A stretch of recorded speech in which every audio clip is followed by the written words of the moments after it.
Bonjour à toutes, bonjour à tous. Je suis Monsieur Vancovemberge Patrick, référent sur le segment du tertiaire chez GRDF.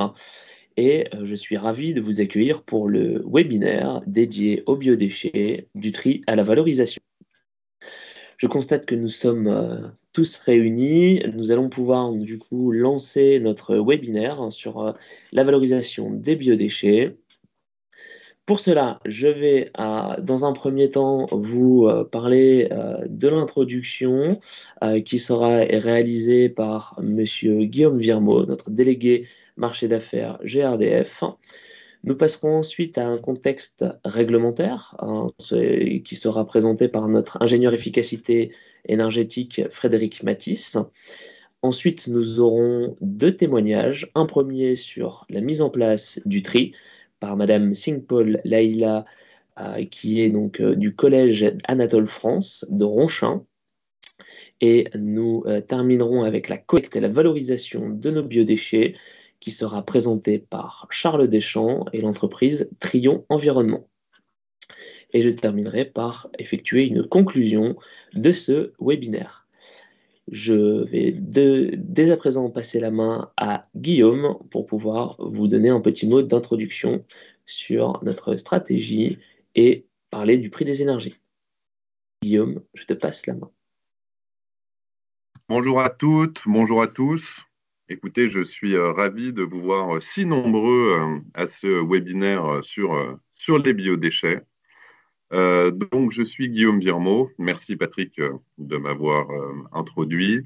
Donc, je suis directeur délégué au marché d'affaires pour les régions Hauts-de-France et Normandie pour GRDF. Donc, le marché d'affaires, hein, c'est quoi? Pour nous, c'est tout ce qui est résidentiel collectif, le tertiaire, public et privé, l'industrie, mais aussi les transports, parce qu'on a beaucoup de camions et de bus qui roulent au gaz naturel. Alors, GRDF aussi, avant de dire quelques mots, vous présentez peut-être qui est GRDF. J'espère que vous nous connaissez au moins deux noms. Donc, GRDF, c'est une entreprise qui exploite 200 000 kilomètres de réseau de gaz naturel.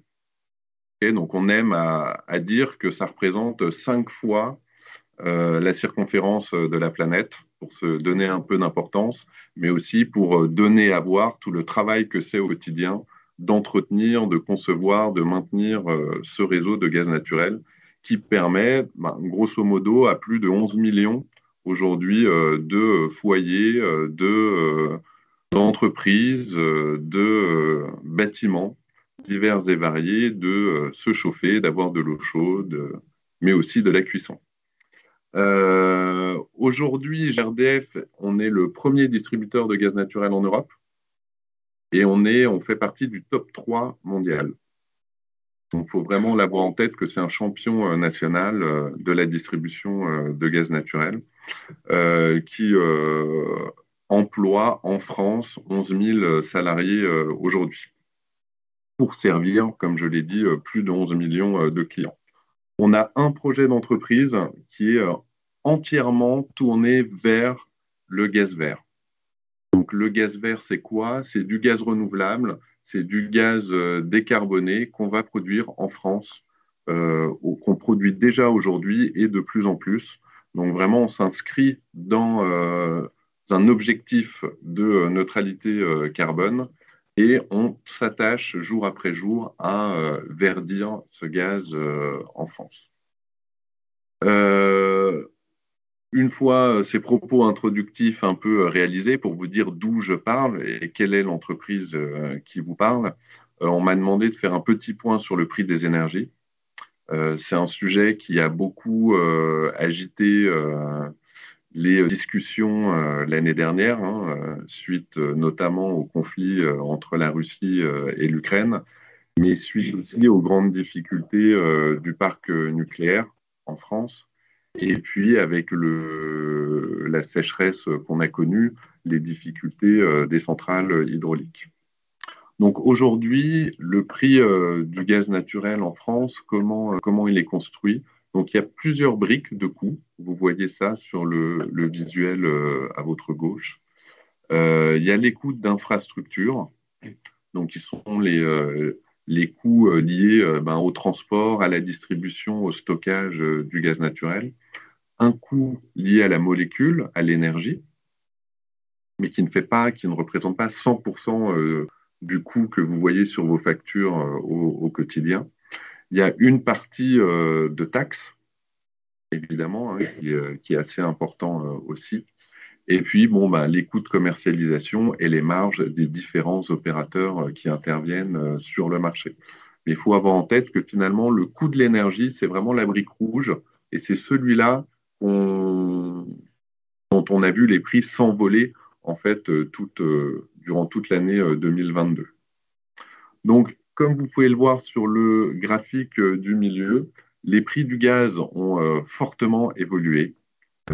En 2022, hein, on est passé de 30 euros à un pic à 300, donc à l'été 2022, hein, fois 10. Ça a été lié, comme je l'ai déjà dit, en grande partie au conflit russo-ukrainien, où on s'est retrouvé avec une grande partie de notre approvisionnement gazier qui venait de la Russie, qui s'est tari progressivement.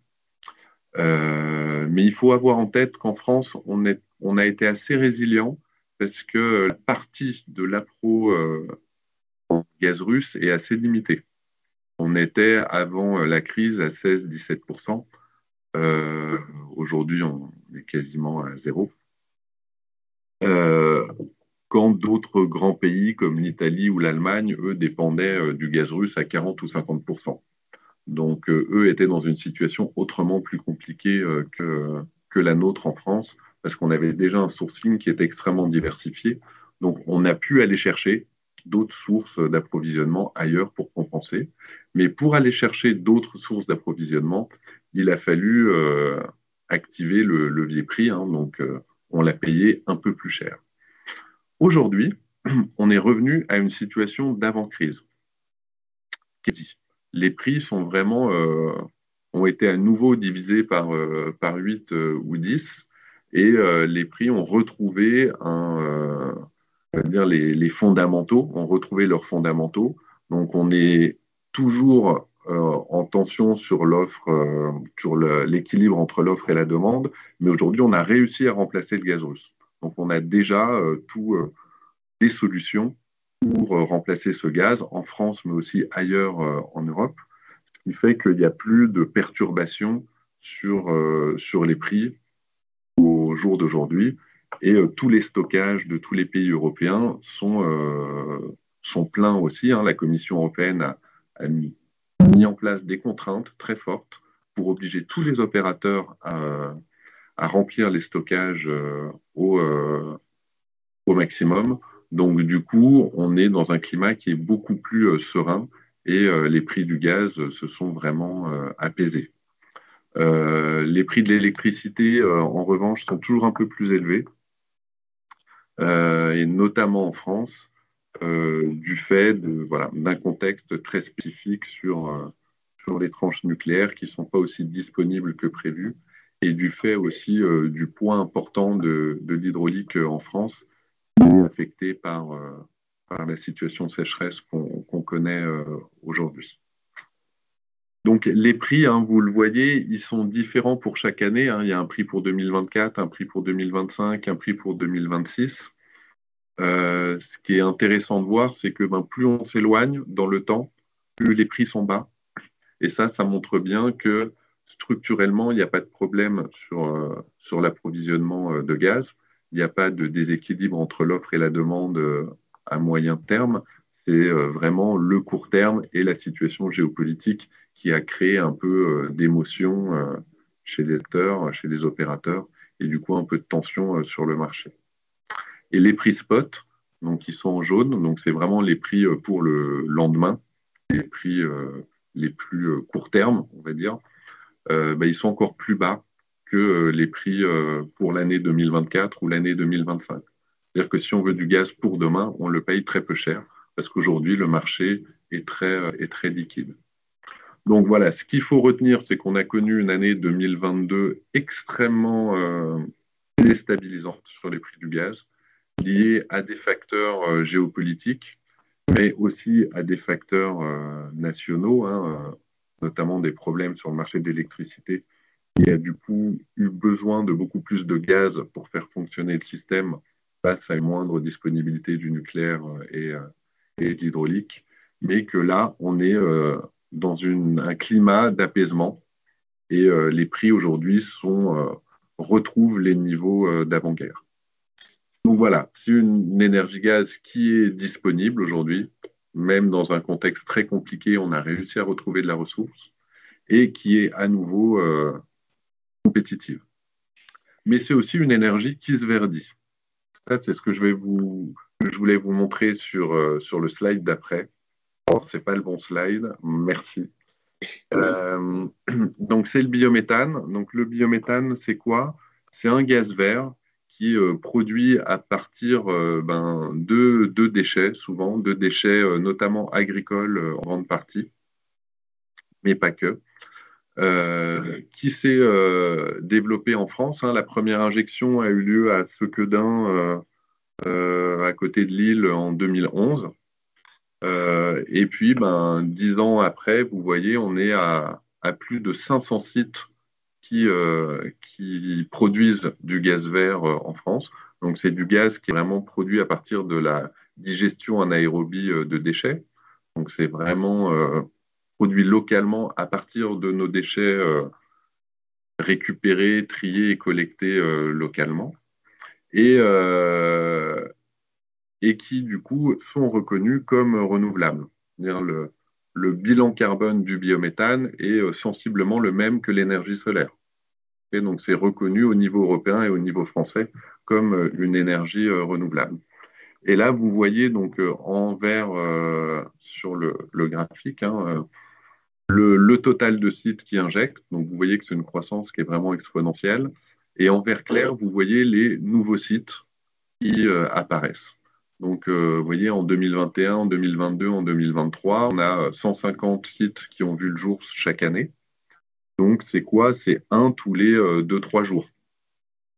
Voilà, un site qui sort de terre, qui émerge et qui produit une énergie locale et renouvelable en France et qui a exactement les mêmes propriétés physiques que le gaz naturel, donc qui est injecté tout simplement dans nos 200 000 km de réseau existant. Donc ça, il faut vraiment l'avoir en tête parce que le gaz aujourd'hui est compétitif. Ça a toujours été son atout majeur. Mais aujourd'hui, il se verdit de plus en plus. Et lors des dernières annonces d'Elisabeth Borne sur les plans de décarbonation de la France, euh, a été annoncée une augmentation des objectifs de gaz vert. Donc aujourd'hui, en 2030, on est à 10%. Et là, il va y avoir une concertation pour on va jusqu'à 15%, jusqu'à 20% de gaz vert en 2030 en France. Donc la dynamique est forte et la dynamique va se consolider. Ensuite, en termes de prix, vu que c'est une énergie qui est produite localement, le prix est très flat, très stable dans le temps. Donc on a une vision sur 10-15 ans de l'évolution de ce prix-là. On n'est pas soumis aux évolutions géopolitiques ou aux interdépendances des marchés qui sont difficiles à prévoir. Donc voilà, en 2 mots, vraiment ce que je voulais que vous reteniez, c'est qui vous parle, c'est GRDF, un des leaders mondiaux de la distribution du gaz naturel et qui distribue une énergie qui est compétitive aujourd'hui et qui se verdit de plus en plus. Merci à vous d'être là et puis à vous les studios. Bon webinaire. Merci Guillaume pour cette entrée en matière. Nous parlons biodéchets, donc on peut dire que l'entrée est terminée. Nous allons maintenant passer au plat avec le contexte réglementaire qui va vous être présenté par Frédéric Matisse. On a fait 2 séquences de questions-réponses dont je n'ai pas parlé tout à l'heure, mais qui interviendront après la première intervention donc, de Madame Singh-Paul sur la mise en place du tri Et ensuite, il y aura une deuxième séquence de questions-réponses après l'intervention de Monsieur Deschamps. Frédéric, je te passe la main. Bonjour à toutes et à tous, enchanté, Frédéric Matisse, ingénieur efficacité énergétique. Donc moi j'anime en fait les différents bureaux d'études techniques et thermiques pour leur donner de l'information sur la réglementation, les installations, la méthanisation et les biodéchets. Mon objectif aujourd'hui justement est de vous donner une définition de ce que c'est qu'un biodéchet, le contexte législatif qu'il y a autour et les différentes typologies de déchets. Donc déjà, avant de commencer de parler de biodéchets, on va voir pourquoi GRDF s'intéresse à ce sujet-là.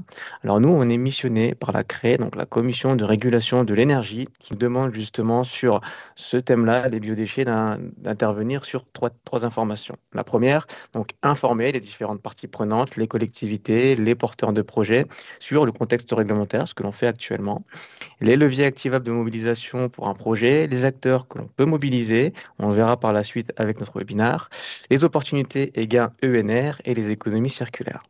Ensuite, on est facilitateur donc pour vous aider de passer de la mise en œuvre du tri à la source vers un montage de projets biodéchets, en vous mettant en contact avec les bons acteurs et aussi en vous aidant en cofinançant des études.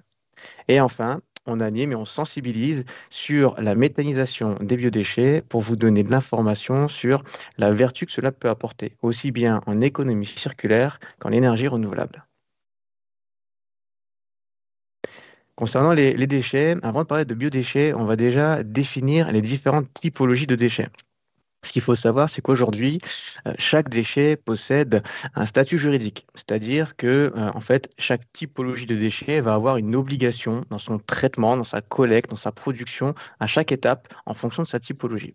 On va voir les premiers, donc les DD, les déchets dangereux, qui vont être très spécifiques, donc qui vont répondre en fait à un ou plusieurs des 15 propriétés de danger définies au niveau européen. On en voit quelques-uns ici, corrosifs, nocifs, toxiques, dangereux pour l'environnement. Leur manipulation pardon, est très stricte et chaque étape va être scrupuleusement regardée. On va basculer ensuite sur les déchets non dangereux inertes. En fait, ce sont les déchets que nous ne pourrons pas transformer, qui ne vont pas pouvoir être transformés, que ce soit chimiquement, physiquement ou autre, qui ne produiront pas de matière au contact d'autres objets. Et enfin, ce sont les déchets qu'on parle de coup de chantier. Vous allez avoir de la brique, des déchets de béton ou des tuiles, par exemple. Et enfin, les derniers, ceux qui nous intéressent, les DND ou DNDNI pour les déchets non dangereux. Donc, ce sont les déchets en fait, donc du coup, qui n'ont aucune des 15 propriétés reconnues par l'Union européenne et qui permettent justement d'avoir de la valeur ajoutée parce qu'ils sont soit biodégradables, transformables ou revalorisables. Si on fait un focus maintenant sur ces DND, donc on va se rendre compte d'une chose, c'est qu'on a des sous-catégories. En effet, la première, c'est les DAE. Ça fait beaucoup d'abréviations, vous aurez un lexique, ne vous inquiétez pas, et je vous les explique en même temps. Donc, c'est les déchets d'activité économique, donc qui sont produits par les industries agroalimentaires, les gros et moyennes surfaces ou les gros producteurs privés. Vous avez ensuite les déchets des collectivités, en fait la récupération de la restauration scolaire, hospitalière, les jardins et les parcs. Et après, vous avez les DMA. Les DMA pour déchets ménagers assimilés. Donc là, dans ces déchets-là, vous allez avoir différentes typologies, aussi bien les ordures ménagères que les DAE. En fait, il s'agit des mêmes déchets qui sont récupérés par les mêmes bennes, donc cette fois-ci les petits producteurs ou les bâtiments tertiaires. Et enfin, les déchets verts de la ville. On va faire un petit focus, donc, que vous voyez juste en dessous, en fait, en bas à gauche. Il s'agit d'une étude qui a été menée par l'ADEME, donc en 2018, où on vous donne du coup la composition des déchets du ben d'un foyer sur un an. Et on va voir tout de suite qu'un tiers de ces déchets-là sont biodégradables, soit 83 kilos par an. Si on fait un petit focus sur ces déchets biodégradables, on va se rendre compte d'une chose, c'est que parmi ces 83 kilos de déchets biodégradables, on a 30 kilos donc, qui concernent le gaspillage alimentaire. Et on se doute bien qu'on va avoir des réglementations sur le sujet qui va demander à diminuer par 2, par 3, par 4 dans le temps le gaspillage alimentaire. On fait un petit focus sur la partie tonnage des biodéchets parce qu'on va reparler après tout à l'heure de est-ce qu'on est gros producteur ou non de biodéchets et ça va se faire en fonction de la tonne que vous allez produire à l'année. Et si on regarde du coup en fonction de la typologie des bâtiments, donc en ce qu'on a vu tout à l'heure, au niveau des ménages, on a entre 15 et 20 millions de tonnes de biodéchets par an, donc 6 millions de gaspillage alimentaire. Pour les commerces alimentaires, vous êtes autour de 712 000 tonnes par an. Pour les marchés de gros, 320 000. Pour la restauration, 220 000. Et enfin, les derniers, l'industrie agroalimentaire avec 150 000 tonnes par an. Et maintenant qu'on a parlé un peu chiffres, qu'on a parlé des différents aspects des déchets qu'on peut avoir dans nos bennes, qu'est-ce que la définition d'un biodéchet? Eh bien là, c'est simple, c'est réglementaire, c'est l'article R541-1 du Code de l'environnement qui nous le donne. On va lire ça ensemble. Donc, tout déchet non dangereux, biodégradable de jardin ou de parc, tout déchet non dangereux alimentaire ou de cuisine issu notamment des ménages, des restaurants, des traiteurs ou des magasins de vente au détail, ainsi que tout déchet comparable provenant des établissements de production ou de transformation de denrées alimentaires. À savoir, et c'est le point très important, le producteur en est responsable jusqu'à son élimination ou valorisation finale. Et quand on dit producteur, on parle bien de tous les biodéchets, même des ménages. Sauf qu'on le verra après pour le traitement, il y a un petit sujet là-dessus. Donc, ce que vous avez en dessous, donc du coup, c'est des exclusions sur certains biodéchets. Pourquoi? Parce qu'en fait, les déchets des bacs, le bois énergie ou les déchets agricoles, les civicoles et les boues d'épuration, on va pouvoir faire de la valorisation avec, mais ils ne traitent pas de la même législation. D'accord? Donc, par rapport à ce qu'on a vu depuis le début, donc du coup, on peut le conclure, un biodéchet est bien un déchet non dangereux et non inerte dans sa classification. Donc, quels sont les enjeux autour du biodéchet? Donc, on en a identifié 5. Le premier, le gaspillage. On en a parlé tout à l'heure, hein, le gaspillage alimentaire qu'il faut éviter. Donc, le gaspillage alimentaire, il est défini comme toute nourriture destinée à la consommation humaine qui, à une étape de chaque chaîne alimentaire, pardon, est perdue, jetée ou dégradée. Donc déjà, premier point, faire attention à ça. Deuxième point, ce sont des déchets qui ont une forte teneur en eau. Donc le fait de devoir les incinérer ou les enfouir n'est ni écologiquement ni économiquement viable. D'accord? Ensuite, réduire pour l'environnement, réduire les impacts environnementaux via le tri ou la valorisation. C'est simple. Au niveau des ordures ménagères, si vous préférez partir sur de l'incinération ou de l'enfouissement, vous risquez de produire certaines choses. C'est-à-dire que sur l'incinération, vous allez produire des émissions de gaz à effet de serre, et sur l'enfouissement, vous risquez de produire ce qu'on appelle du lixivia. Le lixivia est un liquide qui va venir en fait se poser au-dessus de ce lieu de stockage et qui peut amener demain, s'il s'étend, à polluer des eaux ou des sols. Vous avez ensuite le budget. En effet, on a parlé tout à l'heure que chaque producteur est responsable. À savoir qu'au niveau des ménages, c'est les services publics qui vont s'en occuper. Et à partir de là, ce seront les collectivités qui devront mettre en avant des solutions de tri à la source pour les ménages. Eh bien, on va avoir aussi des taxes qui vont augmenter dans le temps. On va en reparler tout à l'heure avec des chiffres concrets. Et on se doute bien, on ne pourra pas enfuir indéfiniment les déchets partout sur notre territoire. Quatrième point, l'engrais. En effet, il y a une forte valeur agronomique et l'ensemble des biodéchets sont facilement valorisables par un retour au sol sous forme d'engrais naturels. Vous en avez peut-être même déjà chez vous, peut-être que dans votre jardin vous le faites déjà, en faisant du compost, et ben, ça vous permet avec des déchets de pelures, de légumes ou de fruits, par exemple, d'avoir un compost naturel et avoir de l'engrais naturel. Et ainsi, vous évitez l'énergie ou matière première que vous allez utiliser pour créer un engrais chimique. Et enfin, le dernier point, l'économie circulaire. En effet, de par sa composition, de par son utilisation dans un rayon de 50 km, on peut se dire on produit un biodéchet, on le réutilise, on le revalorise et enfin on utilise son usage localement. Excusez-moi. Alors, et vous avez ici du coup la hiérarchisation. Donc en fait, c'est comment on va du coup traiter un déchet. C'est une directive qui a été donnée par l'Union européenne en 2008. Donc en fait, on a une pyramide inversée. C'est ce qu'il va falloir suivre dans le traité. Excusez-moi. Donc tout d'abord, la prévention. Un déchet évité est un déchet en définition qui n'est pas polluant ou dangereux pour l'environnement. Donc tout d'abord, il faut éviter ces déchets-là. Ensuite, le réemploi. On va parler de réemploi en fait lorsqu'on va réutiliser par exemple des petits matériels ou matériaux d'équipement qui sont cassés qu'on va réutiliser pour d'autres équipements par exemple. Et souvent on parle de ça dans l'électronique ou dans l'électroménager où on va faire du reconditionnement. On va parler ensuite de recyclage. En effet, vous avez la possibilité de transformer justement du coup ces déchets pour les réutiliser à leur usage numéro un ou bien un autre par rapport à ce que vous allez faire avec sur ce recyclage-là. Le recyclage enchaîne par contre une chaîne importante pour le traitement de ces biodéchets.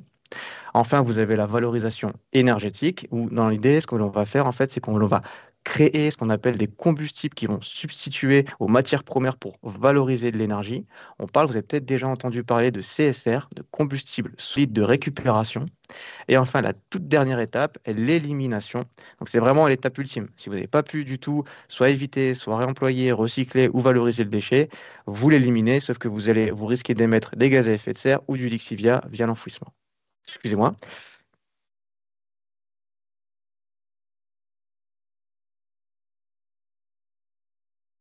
On va regarder le côté législatif. Donc, du coup, vous avez deux réglementations qui ont été mises en avant ici, celle en France et celle au niveau européen. D'abord, la loi française avec le plan national de gestion des déchets qui demande du coup à mettre en avant et à augmenter du coup la partie valorisation sous forme de matière et arriver à 65% en 2025 des déchets non dangereux, non inertes, donc ceux qui nous intéressent. Et si on regarde côté européen, on va mettre en avant cette fois-ci la partie réemploi et recyclage et viser à 2035 un minimum de 65% en poids. C'est surtout la dernière loi, celle de droite, donc qui au 1er janvier 2024 indique qu'on est obligé de faire un tri à la source des biodéchets en France. Et ça, c'est la loi AGEC qui le demande. Donc c'est la loi anti-gaspillage et économie circulaire. Donc on se doute bien que ça va être un sujet qu'on va mettre en avant, donc aussi dans les ménages, mais comme c'est géré par une gestion publique, on a les SEM qui vont se mettre en avant, donc les syndics économie mixte, qui vont devoir proposer aussi des solutions pour les différents producteurs de biodéchets. Donc, on a vu les réglementations en lien avec les biodéchets. On se doute bien que du coup, on a d'autres réglementations qui existent pour les autres typologies de déchets. Donc là, on vous en a mis quelques-unes. Donc, le tri obligatoire, ben, c'est simple, ça existe déjà depuis un moment avec, par exemple, les DASRI. Donc, c'est les déchets d'activités de soins à risque infectieux. On met les DASRI en face des seringues, souvent dans les hôpitaux. Donc, depuis 1994, on doit les trier. Vous avez les DID, les dangereux industriels, donc dangereux. Donc, depuis 2010, et après, vous avez tout ce qui est carton emballage depuis 2016 et 2018. Et depuis peu, vous l'avez vu aussi passer dans les centres commerciaux, vous avez le plastique à usage unique qui n'est plus présent. Alors, en fait, dans les centres commerciaux, comment ça s'est traduit? C'est que maintenant, vous n'avez plus de sacs plastiques gratuits par rapport à cela. À savoir une chose aussi, c'est que du coup, chaque déchet doit du coup être suivi, donc scrupuleusement. Vous le voyez, donc depuis 2012, vous avez ce qu'on appelle des BSD, des bordereaux de suivi des déchets. Sur ces bordereaux, en fait, vous allez avoir le producteur qui va indiquer quel type de déchet va devoir être transporté ou traité. Donc, qui va être le transporteur? Où est-ce que ça va être le site de traitement? Et en effet, chaque acteur de la chaîne devra signer ce bordereau de suivi. Il est très important pour le suivi de gestion des biodéchets. Et enfin, on l'a dit tout à l'heure, on en a parlé par rapport au budget, on a parlé des taxes. Eh ben, la loi l'indique, les taxes vont augmenter. Donc, si on regarde côté incinération, eh ben, on voit qu'on va passer de 12 euros la tonne à 25 euros la tonne. On va presque faire un x2, voire un peu plus. Sur l'enfouissement, on va passer de 25 euros la tonne en 2020 à 65 euros, un peu plus de 2,5 fois plus haut. Et encore, on ne prend pas en compte à ce niveau-là toute la partie retraitement qui, selon notre REX, coûte à 80 euros de la tonne. Donc on le voit, l'enfouissement et l'incinération va devenir de plus en plus cher, aussi bien pour les collectivités que pour les producteurs. Et bien sûr, si vous ne respectez pas aujourd'hui ces différentes réglementations, vous risquez d'avoir des pénalités qui peuvent être soit 2 ans d'emprisonnement ou et 75 000 euros d'amende, pardon. Si on refait un petit tour sur la frise chronologique concernant donc du coup les réglementations, on voit que ça date pas d'hier. La première réglementation a été arrivée avec la directive de l'Union européenne en 2008, qui a été revue après derrière en 2018. Donc à l'époque, nous, on parlait de gestion durable des déchets côté biodéchets. On a eu la notion de gros producteur qui est arrivée à partir de 2010 avec le Grenelle 2. Et à ce moment-là, on indiquait qu'en fait, qu'un gros producteur de biodéchets était un producteur qui produisait 10 tonnes de biodéchets par an. Depuis 2015, avec la LTECV, donc la loi de transition énergétique pour la croissance verte, on a demandé à ce que tous les producteurs fassent du tri à la source au 1er janvier 2025. Et on a durci cette réglementation en 2020 avec la loi anti-gaspillage et économie circulaire. Et on a avancé la date au 1er janvier 2024. À savoir que depuis 2023, on parle maintenant de gros producteurs, plus pour 10 tonnes de biodéchets par an, mais pour 5 tonnes de biodéchets par an. D'accord? On vous a mis ici une matrice. Donc cette matrice-là, en fait, elle a quatre informations. Donc si vous êtes petit, gros producteur, si vous êtes en gestion privée ou en gestion publique, dans l'idée, c'est pour vous montrer un peu où est-ce que vous vous positionnez, vous, derrière l'écran. Donc on regarde par exemple une restauration scolaire. Elle est entre le moyen et le gros producteur. Ça va dépendre après du nombre de repas qu'elle va faire par jour, du nombre d'élèves qu'elle va avoir, etc., etc. On va en reparler un petit peu juste après. Et du coup, on en a parlé tout à l'heure, il y a la possibilité de valoriser ces biodéchets via ce que l'on appelle du biométhane ou du gaz vert. Mais quel est du coup ce potentiel qui existe à l'heure actuelle? Donc on a l'ADEME qui a fait une étude, donc du coup encore une autre, donc en 2013, en avril 2013, qui a donné un potentiel de gisement brut de biodéchets et du coup qu'on peut mettre en avant. Donc le potentiel brut qui a été identifié au départ, c'est 22 TWh. Donc après, on part du principe qu'on va réduire nos biodéchets. C'est ce qu'on a dit tout à l'heure, on va éviter le gaspillage, on va éviter ces déchets-là. Donc on va réduire ce gisement brut à 9 TWh. Et enfin, ADEME part du principe qu'on va avoir de plus en plus de population qui va être mobilisée, qui va se mettre sur le sujet, les consignes qui vont être de plus en plus respectées. Et du coup, on aura un scénario bas de 3 TWh. Du coup, ce qui amènerait nos déchets biodégradables à 46 kilos par an par habitant. Là où, si on se rappelle de ce qu'on disait tout à l'heure, on était à 83 kilos par an par habitant. On va faire un petit focus pour voir un peu ça représente quoi ces 46 kilos. Donc vous avez en bas à droite quelques chiffres. Donc pour des foyers, donc pour 9300 foyers, donc à peu près 22 000 un peu plus de 22 000 habitants, on aurait 1000 tonnes de biodéchets qui pourraient correspondre à la production d'une énergie donc de chaleur de 1,1 gigawattheure ou l'alimentation de 4 bus roulants au bio-GNV ou à 275 foyers alimentés en gaz vert via du biométhane par exemple. On va refaire un petit focus, c'est le tableau que vous avez juste au-dessus. L'avantage que l'on a aussi avec la méthanisation, si on regarde par exemple ici, son exemple qui est proposé pour les 1000 kg de biodéchets, vous avez toujours cette énergie thermique qui est proposée, donc 100 mètres cubes de biométhane, mais vous avez aussi un engrais naturel, presque une tonne de ce qu'on va appeler du digesta, qui va être un engrais naturel que vous pourrez épandre sur votre sol.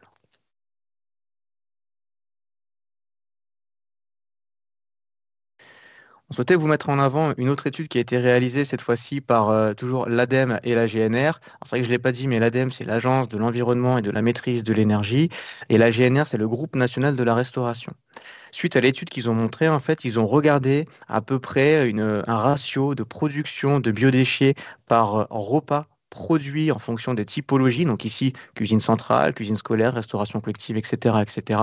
Ça vous permet aussi à vous, maîtrise d'ouvrage derrière, de vous dire, ben voilà, comment je me positionne par rapport au nombre de repas par jour, à mon fonctionnement moi, et est-ce que oui ou non, je suis aujourd'hui un gros producteur.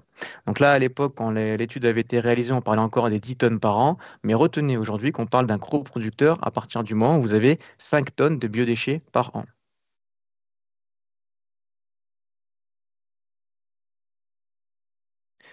Une autre étude qui a été réalisée, donc ici vous voyez en fait du coup une solution de tri directement à la source pour de la restauration.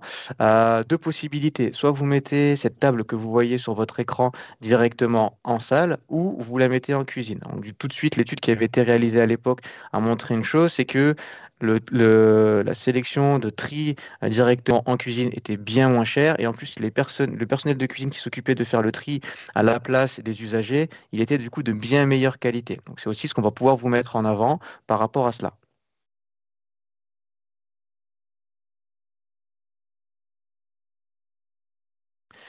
On en a parlé tout à l'heure, donc du coup, là, par rapport aux biodéchets, deux valorisations possibles au niveau retour au sol. Donc, soit vous avez le compostage direct, donc ce qu'on dit tout à l'heure, hein, c'est ce que vous faisiez peut-être dans votre jardin avec les résidus de biodéchets. Donc, du coup, vous allez le laisser fermenter et après, vous allez le mettre en tant qu'engrais naturel, ou vous passez par la méthanisation. Et l'avantage aussi de la méthanisation, c'est que vous allez produire deux matières. Donc, du coup, déjà, vous allez produire un biogaz, un biométhane qui a en plus un pouvoir et une émission de gaz à effet de serre qui diminue de 80% par rapport actuellement au gaz naturel. Il est capable d'être utilisé pour chauffer vos bâtiments, l'eau chaude sanitaire de vos bâtiments, la cuisson de de vos aliments, et vous pouvez aussi l'utiliser en tant que carburant pour vos véhicules. Et en plus de ça, comme indiqué tout à l'heure, vous allez créer ce qu'on appelle aussi du digesta et donc du coup un engrais naturel. Voilà pour moi, c'est tout pour ma partie. Je vous remercie et comme l'a dit Guillaume, je vous souhaite un bon webinaire. Merci Frédéric pour cette un beau décryptage pardon, de la réglementation. Nous allons maintenant passer au témoignage du collège avec Mme Singh-Paul, donc sur lequel je vais lui poser en fait quelques questions. Je ne vois pas les slides par contre. Voilà, super. Donc sur la mise en place du tri, je voulais juste m'assurer que j'étais sur le bon slide. Donc sur la mise en place du tri avec le collège Anatole France. Bonjour Madame Singh-Paul. Bonjour. Je me permets du coup de pouvoir vous poser quelques petites questions sur la Allez. mise en place du tri. Est-ce que déjà dans un premier temps vous pourriez nous présenter votre établissement que vous dirigez? Oui. Donc, je suis gestionnaire du Gestionnaire. collège. Je ne dirige pas totalement, mais je m'occupe du service restauration. Donc, le collège Anatole France, c'est un collège à Ronchamp, qui est une commune limitrophe à Lille, donc dans le nord. C'est un collège de centre-ville, et donc on ne sert pas énormément de repas. On est à environ 270 repas jour, dont 250 élèves et à peu près 20 adultes. Alors, pour la quantité de biodéchets, on a une table de tri, mais on n'a pas de table de pesée, donc c'est un peu compliqué de quantifier, que ce soit par jour, par semaine. Mais en moyenne, on a 2 bacs de biodéchets par semaine, hein, donc 2 bacs poubelles. Euh, il faut savoir que, et la quantité, ça dépend aussi de ce qu'on prépare. C'est-à-dire que par exemple, ce midi, c'est hamburger frites, il n'y aura quasiment pas de déchets. Le jour où c'est des haricots verts ou des choux de Bruxelles, c'est pas la même chose. Puisque il faut voir qu'en fait, il y a 2 sortes de déchets. Il y a les déchets sortis cuisine et les déchets sortis plateau. Les déchets sortis cuisine, c'est-à-dire c'est tout ce qui est préparé sur place, puisque nous, on a la chance d'avoir une restauration collective où on privilégie le frais et les légumes de saison et qu'on va chercher à la ferme toutes les semaines. Donc ça demande de la préparation, mais ça fait qu'on a aussi pas, beaucoup plus de déchets que si on faisait des surgelés ou des boîtes. Et en sortie plateau, c'est une fois que les élèves ont mangé, où là, en fait, ça dépend pas de nous, donc on peut pas trop gérer ça. Donc on essaye de faire attention. Par rapport à tout ça, vous avez donc décidé de mettre en place une solution du coup de tri. Cette solution de tri avec du coup ce retour à l'assiette également. Quelles sont les actions que vous avez pu mettre en place et depuis quand vous avez décidé de mettre en place justement cette solution de tri au sein de l'établissement? Alors, le tri des biodéchets, ou des déchets organiques a été mis en place en 2016. Donc, c'était une proposition de la métropole européenne de Lille. Et donc, ça a été discuté avec l'équipe de cuisine puisque c'est eux les plus impliqués.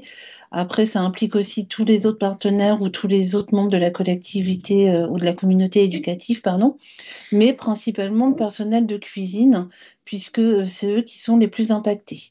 Alors, ils sont les plus impactés puisque c'est eux qui préparent et du coup, ils doivent faire attention à ce qu'ils mettent dans les poubelles en sortie cuisine, mais aussi parce que c'est leur quotidien à descendre les poubelles et à faire attention à ce qui est mis. Il fallait qu'eux soient partants parce que un des inconvénients, c'est que c'est aspiré. Les poubelles sont aspirées toutes les semaines. Du coup, si les déchets sont trop gros, ils ne peuvent pas les récupérer. Donc, il faut faire très attention. Donc, ça, c'est une des contraintes.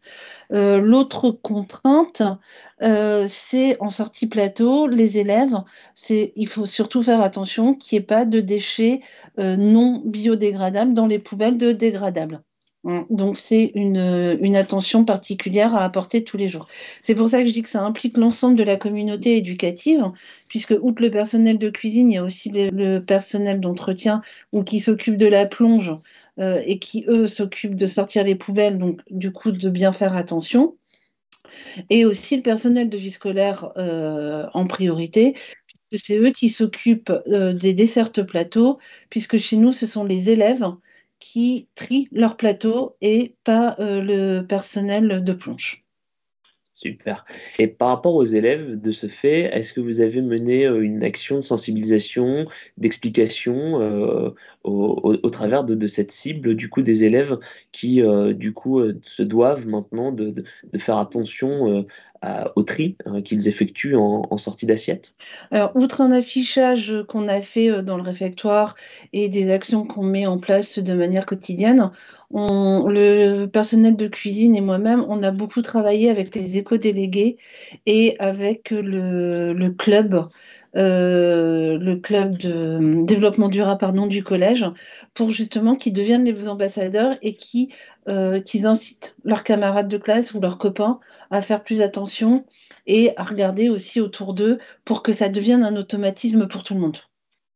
Voilà. Super, merci. Quels sont les freins que vous avez pu rencontrer lors de cette mise en place de solutions de tri euh, est-ce que vous pouvez nous en dire un peu plus? Alors, des freins en tant que tels, on ne peut pas dire qu'on en ait eu énormément. Par contre, des inconvénients, c'est de bien faire attention à ce tri, notamment en sortie plateau, parce que si le tri est mal fait et qu'il y a des éléments non organiques dans les poubelles, nos poubelles ne sont pas ramassées. Donc ça peut être gênant. Ou alors, si en sortie cuisine, si les morceaux sont trop gros et que ça ne peut pas être aspiré, ils ne peuvent pas nous les ramasser. Donc là, ça, c'est un peu compliqué. L'autre frein, mais alors ça, c'est intrinsèque à l'établissement, on n'a pas de local poubelle réfrigéré. Donc nos poubelles sont en extérieur. Et quand il commence à faire un peu chaud, ça peut avoir quelques odeurs nauséabonde. Alors après, c'est pas insupportable, hein, mais ça peut arriver de temps en temps où il faut aussi faire attention pour qu'on n'ait pas des nuisibles qui viennent essayer de manger ou de voir s'il y a des choses qui tombent autour des poubelles. Parfait. Merci de votre intervention, merci de votre témoignage Je sur vous en cette prie. mise en place de solutions de tri au sein d'un établissement. On le voit hein, aujourd'hui, l'établissement de Ronchin n'a pas attendu la loi AGEC du 1er janvier 2024 pour mettre en place une solution de tri et de sensibilisation au sein de son établissement. Ça date de 2016. Et donc, c'est plutôt intéressant de pouvoir aussi avoir des retours d'expérience d'établissements qui ont déjà mis en place et qui ont déjà sauté le pas de la mise en place d'une solution de tri de ces biodéchets. Je vais maintenant passer la main à Monsieur Deschamps, hein, sur laquelle nous allons... non, pardon, je vous dis des bêtises. Nous allons répondre à déjà quelques questions que nous avons eues dans le fil de discussion. Je pense que là, ces questions vont, dans un premier temps, s'adresser plutôt à Madame Singh-Paul. Nous avons en fait une question qui est donc quels sont les types de stockage existants pour les biodéchets alimentaires pour un restaurant scolaire? Alors, nous, on a donc des bennes, des poubelles qui nous ont été fournies par la métropole européenne de Lille, qui sont en charge du ramassage des déchets. Et ce que je vous disais juste avant, c'est vrai que si on peut avoir un local poubelle réfrigéré, ça peut faciliter les choses, notamment quand il fait chaud. Super. Nous avons une deuxième question qui était, vous en avez un peu parlé déjà, c'est comment se prémunir justement des nuisibles qui pourraient être attirés par justement ce lieu de stockage. Quelles sont éventuellement les actions de prévention, je dirais, à mettre en place hein, pour éviter d'attirer nos copains rongeurs. Alors, on en revient toujours au même, c'est-à-dire le lieu de stockage, le local poubelle réfrigéré, qui est quand même ce qu'il y a de plus simple. Après, c'est pas toujours, on n'a pas toujours la chance d'en avoir un. Du coup, c'est faire attention à pas en mettre partout à côté et qu'il n'y ait pas trop de liquide dans les poubelles pour que ça ne coule pas. Et puis, mettre des pièges. Il n'y a pas d'autre solution. Puis avoir des ratiseurs qui passent de temps en temps pour être sûr que tout aille bien. Super, merci. Nous avons également une question qui est là plutôt sur existe-t-il une chaîne de ramassage et de coûts? Là où je pense que cette question, on en reparlera tout à l'heure avec l'intervention de Monsieur Trion. peux juste, Oui, juste allez-y. signaler que nous, ça ne nous coûte rien du tout. D'accord. Voilà. C'est géré par la collectivité? Oui, donc la métropole européenne de Lille pour nous. D'accord, super. Et donc, du coup, il y avait une question mais auquel on a répondu, du coup. Est-ce que c'était une entreprise spécialisée qui effectuait le ramassage des biodéchets? Et là, en l'occurrence, ici, sur la métropole de Lille, c'est la collectivité qui en effectue le ramassage. Je pense qu'au niveau des questions, nous en avons terminé. Je ne vois pas d'autres questions arriver dans le fil d'actualité. Nous allons pouvoir passer la main donc, à Monsieur Deschamps. Je voudrais juste récupérer les slides pour être sûr de ne pas passer sur celui d'après. Voilà, super. Donc sur la collecte et la valorisation, rien ne se perd, tout se transforme. Et là, nous allons avoir un bel exemple de valorisation de nos biodéchets et de comment collecter et valoriser ces biodéchets. Monsieur Deschamps, je vous laisse la main. Bonjour à tous, bonjour à toutes. Merci, merci Patrick, merci GRDF d'organiser ce webinaire.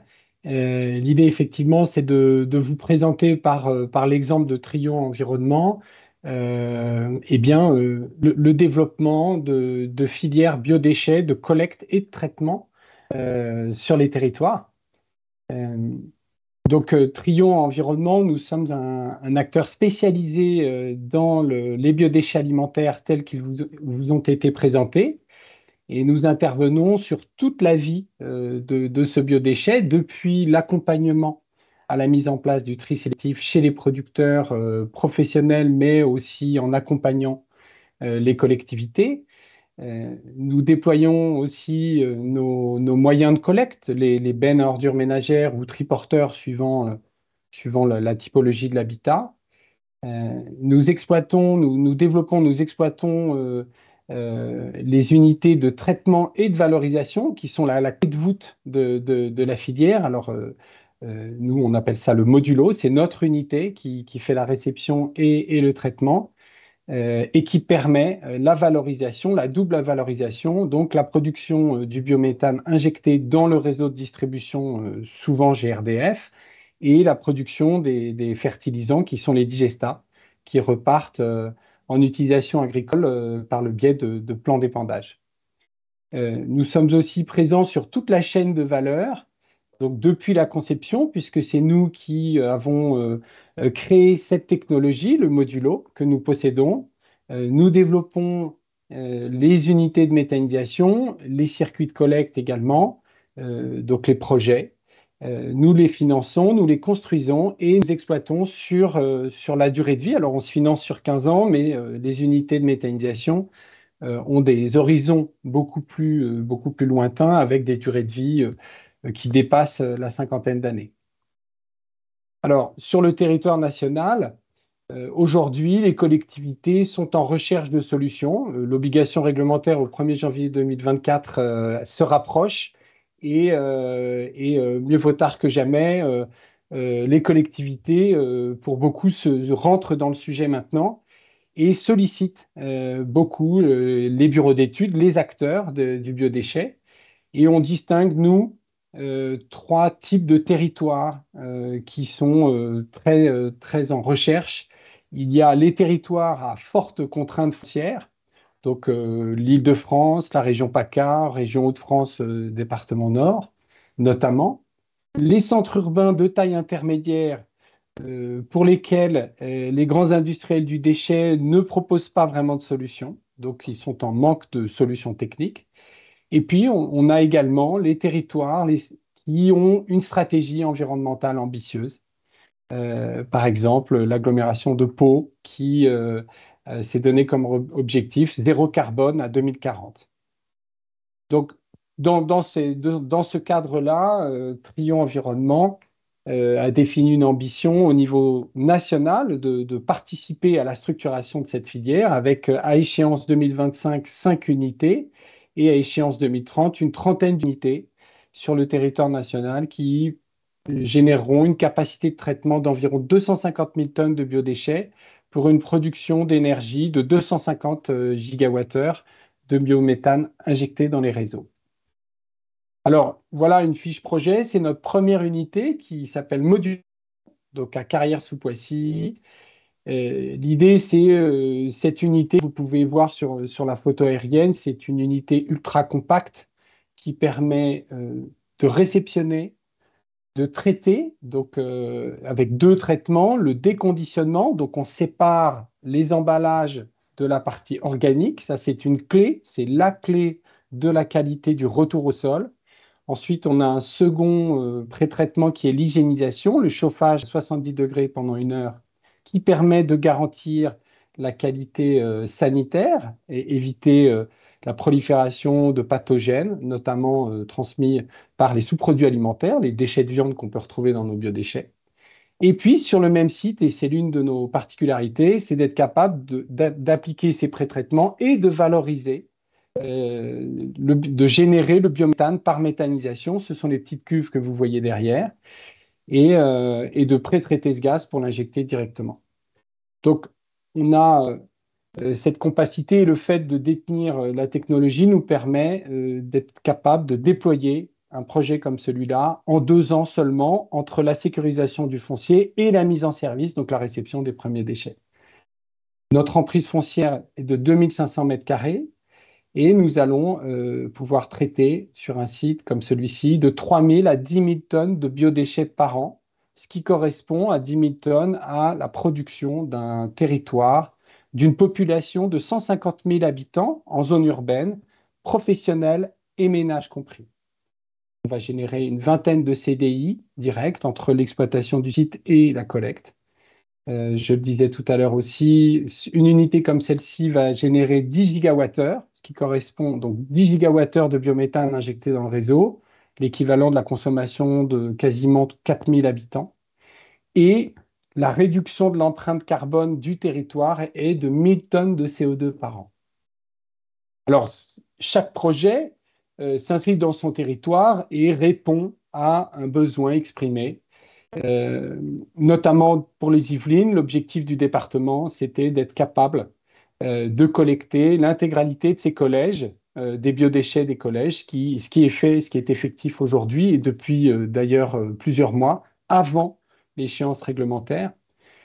Ces projets aussi sont des opportunités pour intégrer les populations dans le développement de ces filières. On en a besoin.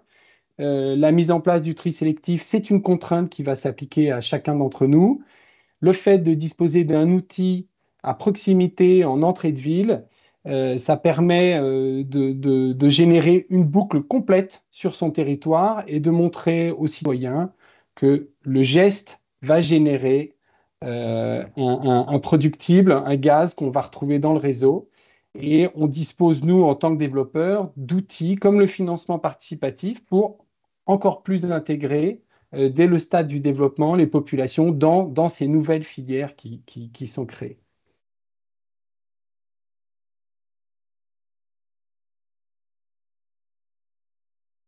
Alors, l'un des challenges pour les professionnels, on va se concentrer sur les professionnels puisque la collectivité, elle, les citoyens, c'est la collectivité qui va définir sa stratégie pour la collecte. Pour les professionnels, le challenge, c'est de réussir le tri sélectif et d'optimiser les opérations. On en parlait tout à l'heure, de stockage, de collecte. Il faut que ça se passe bien. C'est un nouveau passage, une nouvelle collecte. Donc, il y a toute la partie accompagnement au tri et la réduction du gaspillage. Ça, c'est la première étape. C'est bien former les personnels, bien documenter et que les gens puissent bien réaliser le tri pour avoir un flux de bonne qualité.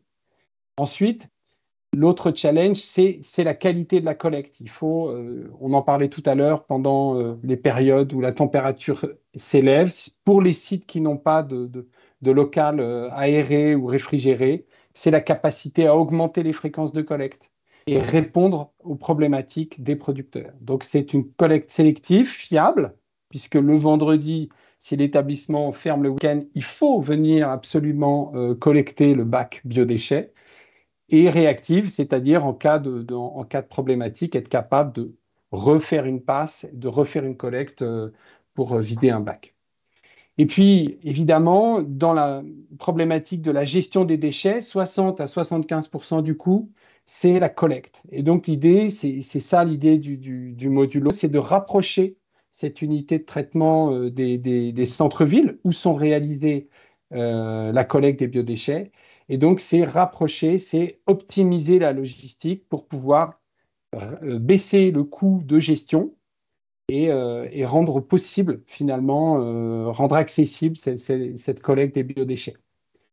Alors après, ici, il y a quelques informations sur la réduction du CO2. C'est important. On réduit par rapport à la situation actuelle de l'incinération et de l'enfouissement, on est capable de réduire l'impact de 250 kg de CO2 par tonne de biodéchets collectés.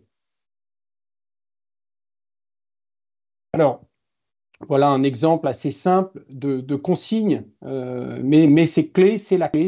On s'est tous posé la question, est-ce que je mets les arêtes de poisson ou les morceaux de viande dans mes biodéchets?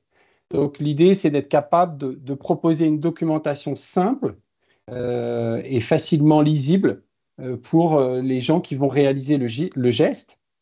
Aussi, ce qui est important, c'est de se dire que sur des unités qui sont équipées de déconditionneurs, c'est la possibilité de collecter dans des sacs plastiques et justement d'assurer un stockage dans des bacs sans salissure, en limitant les odeurs, en limitant les risques sanitaires. Et ça fait partie aussi de la clé de la réussite de la collecte. Et c'est encore un exemple pour bien comprendre que chaque producteur, en termes de producteur professionnel, a un cahier des charges qui lui est propre. On n'a pas deux profils identiques. Vous avez, alors depuis les ménages, ce seront les points d'apport volontaires avec des systèmes de badge où chacun vient apporter son sac dans un bac qui sera collecté à une fréquence déterminée par la collectivité. La restauration, ce sont des gros bacs roulants qui sont collectés 2, 3 fois par semaine. On peut aussi avoir les grandes et moyennes surfaces avec ce qu'on appelle des pallbox qui peuvent s'empiler pour optimiser la logistique. Et puis, après, on a des systèmes de regroupement de producteurs pour toujours essayer, tenter d'optimiser la logistique. Voilà, j'en ai fini pour ma présentation. Merci pour votre attention. Patrick, je vous rends la main. Merci Charles pour cette présentation donc, d'un tri, enfin, d'une collecte et d'une valorisation des biodéchets en biogaz. Nous allons maintenant ouvrir une nouvelle séquence de questions-réponses avec une question de Lucille. En France, combien de sociétés sont consacrées à la revalorisation des biodéchets pour les collectivités territoriales notamment? Il y a aujourd'hui en fait un benchmark, ça je vais me permettre de pouvoir y répondre, et Fred, tu pourras compléter. Nous avons en fait un benchmark, ce qu'on appelle les revues des solutions innovantes, dont l'entreprise de Monsieur Deschamps fait partie, sur lequel en fait nous avons regroupé l'ensemble des acteurs qui effectuent de la collecte et de la valorisation de biodéchets à l'échelle de la France.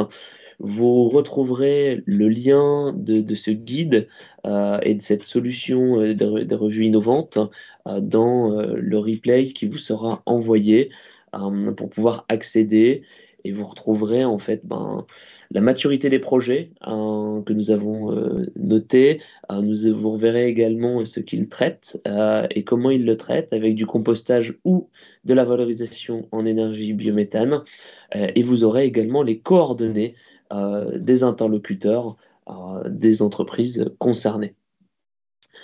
D'autres questions, je vais reprendre dans le fil. Alors, nous avons une question de Valérie.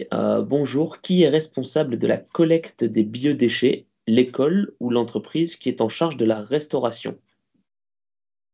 Aujourd'hui, dans la réglementation, il est indiqué que c'est l'exploitant qui est le producteur des biodéchets. par rapport à ce sujet-là. Donc, du coup, l'exploitant est considéré comme l'école.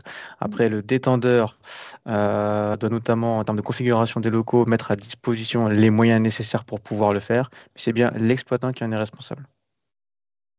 Merci Frédéric. Nous avons ensuite Jérôme qui souhaite et qui demande où peut-on trouver de la documentation et de la communication pour les scolaires. Ça, je pense que Monsieur Deschamps pourrait peut-être répondre sur cette partie plutôt information, sensibilisation. Je pense que ça peut faire partie des prestations faites par les porteurs de projets, Monsieur Deschamps.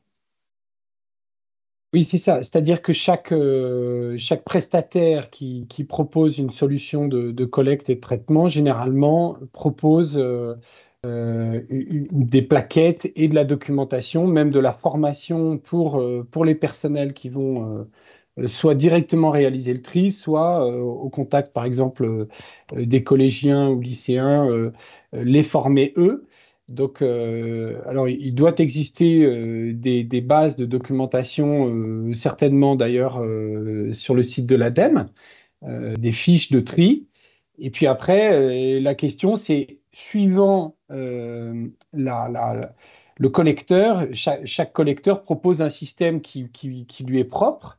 Et donc en sac ou sans sac ou sac plastique, sac craft. Et peut avoir des préconisations particulières qui font qu'il va falloir respecter les consignes du tri du collecteur. Parce que si on réalise un tri et que celui-là ne correspond pas à ce qui est collecté derrière, on va avoir un déclassement du déchet et c'est trop dommage. Donc, il y a de la documentation. Si vous êtes en recherche d'une documentation, il en existe certainement sur l'ADEME. Et après, c'est auprès de votre prestataire. Merci Monsieur Deschamps pour cette réponse. Nous avons encore d'autres questions et je vois que nous avons encore du temps pour y répondre, donc je vais encore en prendre quelques-unes. J'en avais une, voilà. Gérez-vous, donc une question de Nadège. Comment gérez-vous ces sacs plastiques polluants? Alors, les sacs plastiques sont, en fait, les biodéchets sont, au moment, donc sont réceptionnés. Ensuite, le premier traitement, c'est le déconditionnement. Et le déconditionnement, c'est la séparation des emballages ou des indésirables, la petite cuillère ou le pot de yaourt qui est passé avec les biodéchets. Donc, ces indésirables sont mis à l'écart et eux repartent dans les voies de revalorisation énergétique, donc soit en incinération, soit en stockage, et ne sont pas revalorisés. Ça représente à peu près 5% du tonnage du biodéchet. Bon, l'idée, c'est que aujourd'hui, il faut être capable de réaliser ce tri dans les meilleures conditions.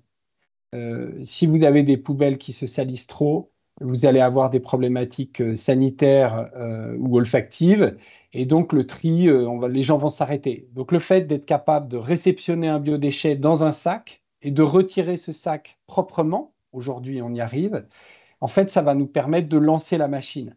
Et ensuite, l'idée, ce sera, au fur et à mesure de l'évolution des technologies, d'être capable de biosourcer ces plastiques euh, au niveau des sacs et de réduire l'impact carbone de ces emballages et de réduire les emballages tout court.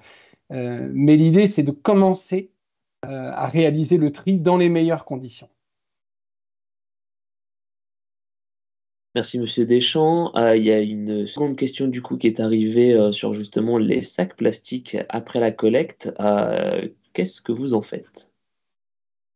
En fait, ils partent en incinération ou en enfouissement. Donc, ils partent avec les. En fait, ils re-rentrent dans la case des ordures ménagères résiduelles, la poubelle grise, et donc ils sont valorisés énergétiquement. Mais comme je le disais, l'idée, bon, avant d'attendre 100% de taux de valorisation, on va viser 95. On va essayer de développer les filières avec cet objectif-là qui est déjà très ambitieux. Et puis, en parallèle, on réfléchit au développement. Il y a énormément de nouveaux produits sur des bioplastiques qui sont biosourcés. Il faut éviter de penser qu'un bioplastique qui est biosourcé ou compostable n'a pas d'impact. Aujourd'hui, on n'est pas tout à fait, quoi. La meilleure garantie sur le retour au sol, c'est le fait de déconditionner, c'est le fait de retirer ces sacs avant d'entrer dans le processus de méthanisation ou de compostage pour éviter de les retrouver sur les terres agricoles et dans les rivières après, tout simplement. Merci, Monsieur Deschamps. Une nouvelle question pour vous. Trion Environnement est-il implanté sur toute la France? Donc là, je pense qu'on pourrait peut-être remettre la carte qu'on avait tout à l'heure sur la présentation, reprenant également votre implantation et vos projets d'implantation sur les territoires, ce qui pourra, je pense, répondre à cette question, sachant que... Voilà, super. Alors, aujourd'hui, on a notre première unité qui est en exploitation depuis 18 mois environ en Île-de-France, à Carrière-sous-Poissy dans les Yvelines. On a beaucoup de projets en développement.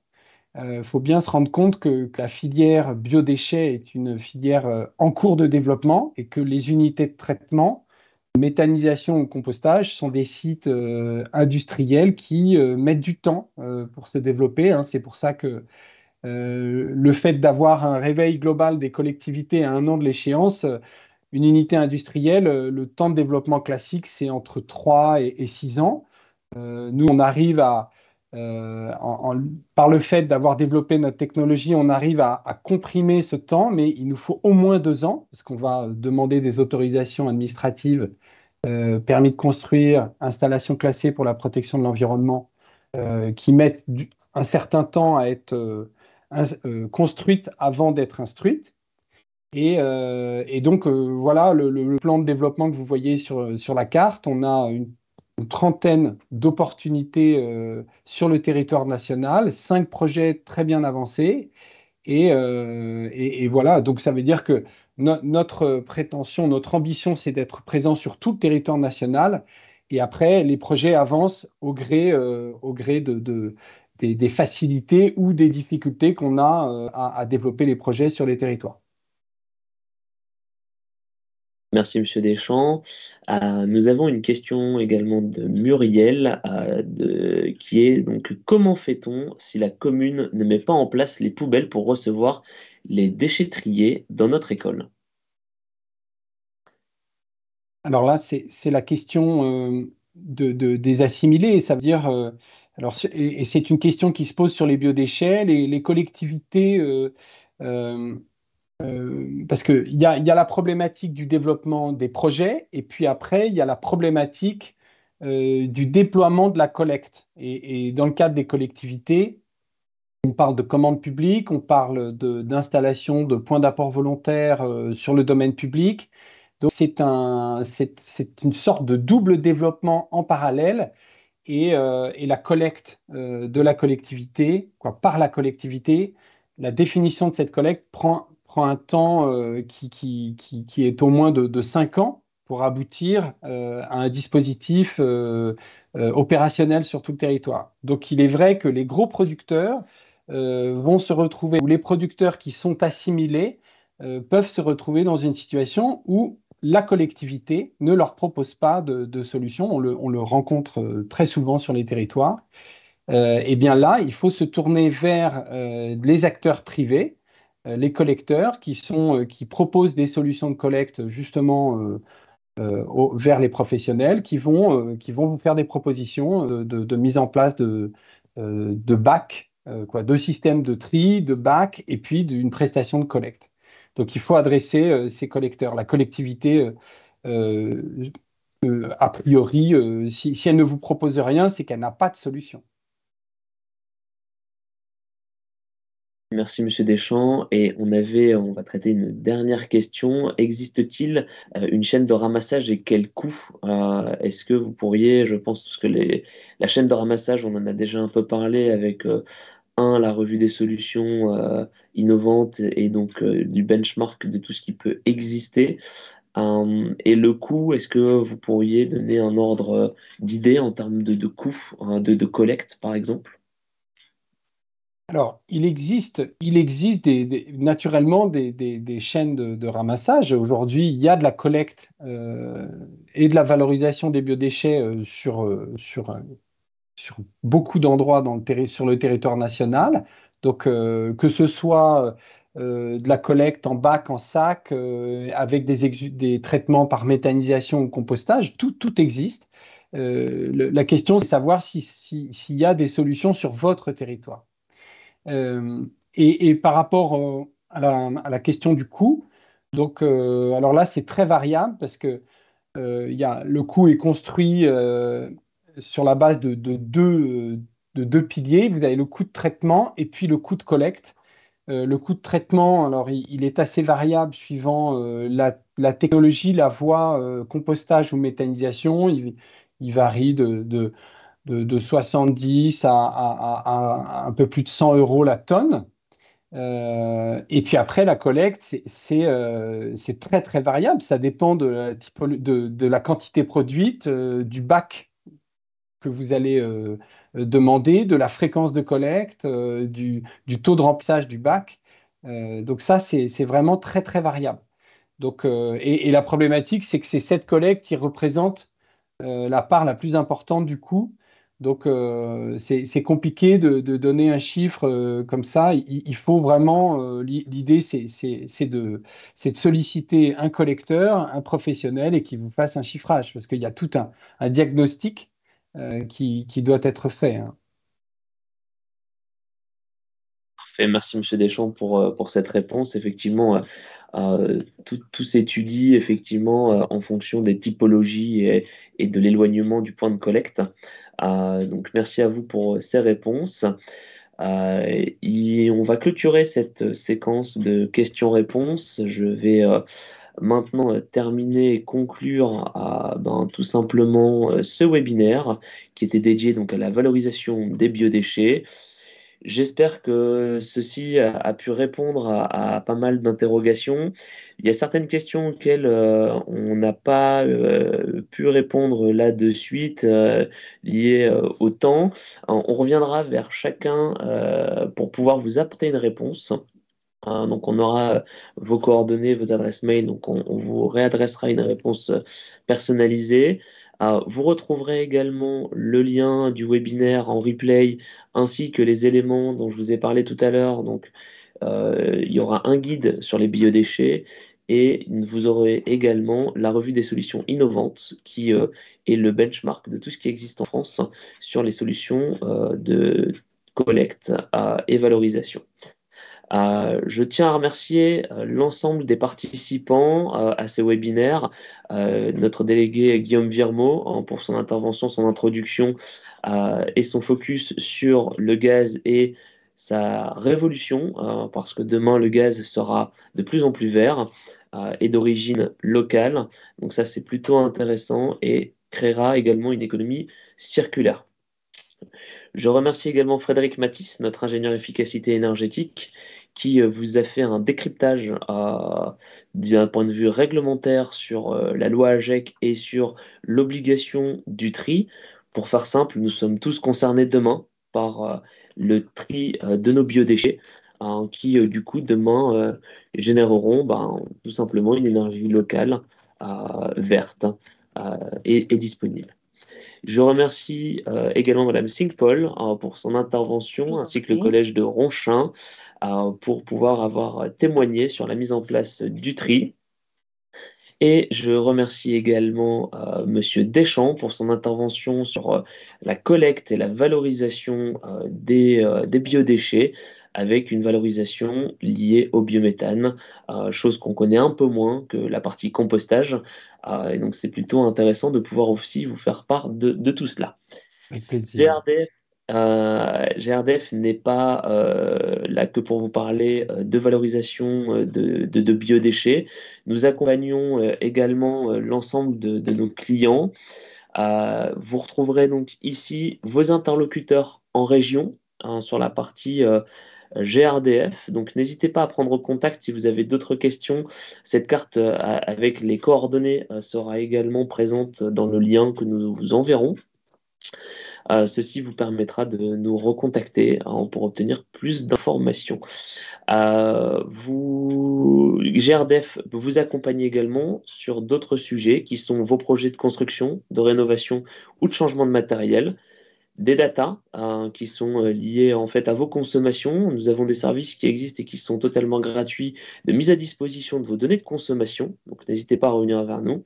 Et on accompagne également nos clients au travers du décret tertiaire, du décryptage du décret BAX qui va avec le décret tertiaire et des produits innovants comme l'hybridation des solutions. Donc mélanger du gaz avec une autre énergie, du RCU, du réseau de chaleur urbain, pardon, de l'électricité, du bois. Voilà, ce sont les complémentarités des réseaux. Et on vous accompagne également si vous souhaitez consommer du gaz vert et comment consommer du gaz vert. On est également à vos côtés pour pouvoir vous parler de tous ces sujets. Donc n'hésitez pas à revenir vers GRDF. GRDF est auprès de ses clients, plus près de ses clients. Donc je reste à votre disposition ainsi que les équipes GRDF. Et je vous remercie de votre attention et de votre participation à ce webinaire. Au nom de GRDF, je vous souhaite une très bonne journée. Merci à vous et à bientôt.